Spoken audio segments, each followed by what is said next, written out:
Have you noticed something lately that's cropping up everywhere in our increasingly connected world? Online, as you endlessly scroll through social media feeds on platforms like Twitter, Facebook, Instagram, and YouTube, at workplaces, during those casual coffee breaks or tense team meetings, in comment sections under news articles, videos, or even innocent posts, a strange, repetitive sentence appears again and again, almost like a scripted refrain. Indians are like this. It's become this lazy, all-encompassing label that's thrown around without a second thought. But pause for a second, take a deep breath, and let's really unpack this. How can 1.4 billion people, that's 1.4 billion unique individuals, spanning every conceivable demographic, from the bustling megacities of Mumbai and Delhi to the serene villages of the countryside, speaking 22 official languages and hundreds of dialects, practicing Hinduism, Islam, Christianity, Sikhism, Buddhism, and more, with professions ranging from tech innovators to traditional artisans?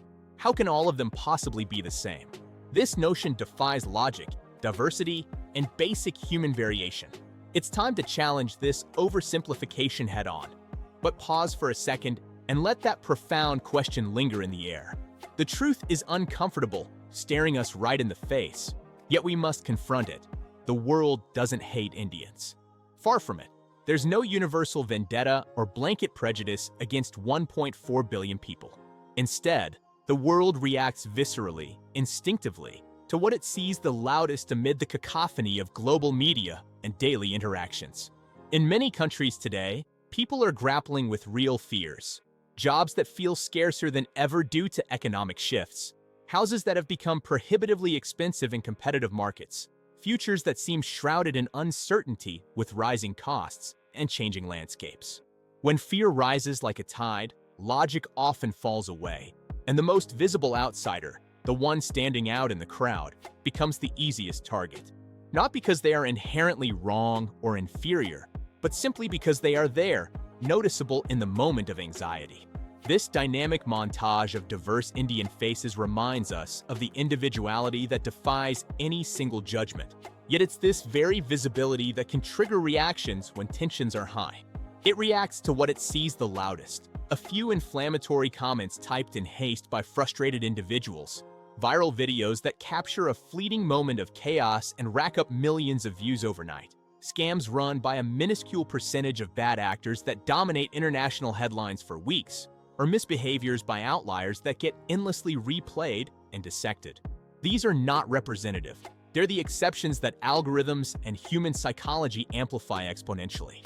Picture this. A single negative comment or a viral video clip starts small, but then it expands rapidly, filling the entire screen with its toxicity, multiplying into a cascade of similar negative content. Notifications pinging endlessly, shares skyrocketing, drowning out everything else.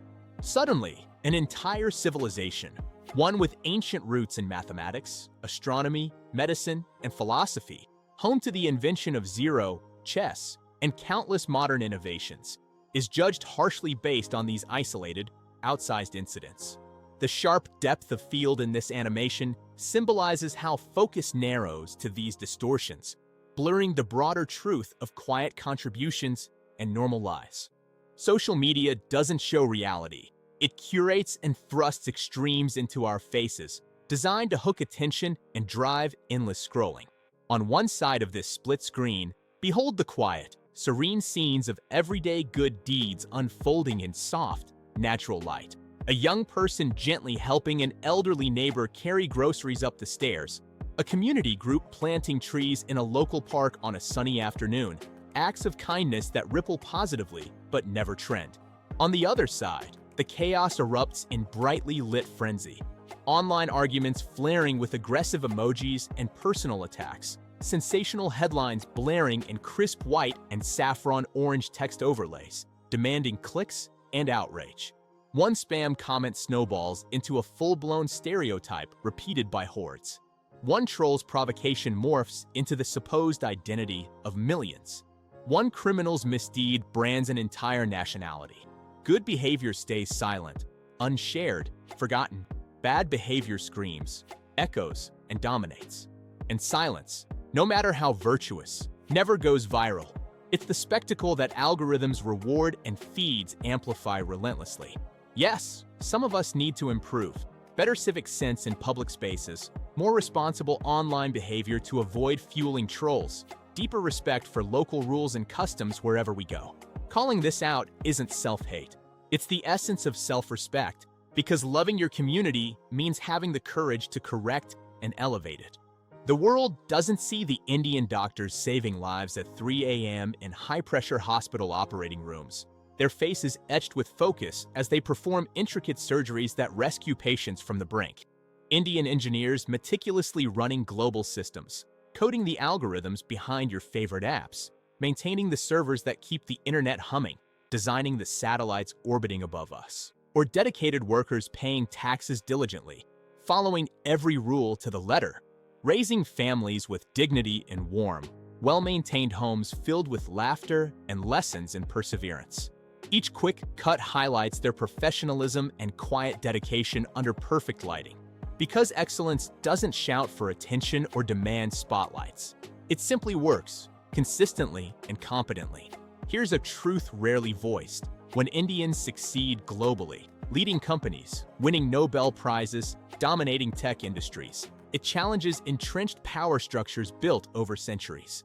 And success, especially from brown skin and a distinct accent, always attracts resentment and criticism, no matter the merit. So what should Indians do? Not waste energy arguing in comment sections, not beg for acceptance, not over-explain every action. Just live with unwavering dignity, follow rules better than expected, speak with calm confidence, be firm yet always respectful. Character outlives fleeting stereotypes every time. The world doesn't need Indians to defend themselves endlessly. It needs Indians to be themselves, at their absolute best. History remembers civilizations that endure with grace, not the noise of comment sections. This is not hatred. It's merely a phase, and phases pass, but dignity stays forever. AOE vision everywhere, every time.